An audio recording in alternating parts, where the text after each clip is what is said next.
One of the great questions, maybe it's a different version of an answer to an earlier question about what's changed in the letters. And my answer was basically that the core values stay the same, but the applications change. Another example of that is that this new edition of the book contains all of his discussion over the last 5 or 6 years about the financial crisis of 2008, its causes and its aftermath. And one of the most important, so it's a nice, there's a whole sort of section about that, and then there are particular topics that are affected by it, like leverage, debt, boards of directors, and chief executive officers. So there's really nice new texture about that. And one of the most important takeaways that I see is that this is why I called it the lesson, lessons for corporate America. This is a lesson for corporate America. That a common response to the 2008 crisis, which had been percolating in corporate America before this, but crystallized, was to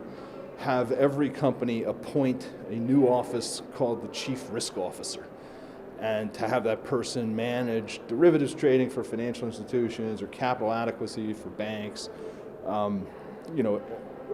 compliance exposure for manufacturing companies. But the whole new industry or sub-industry within corporate governance has installed this new person to be in charge of all risk activities at the company, and Buffett just declares this an abdication of responsibility and a terrible mistake, insisting that the chief risk officer is the chief executive officer.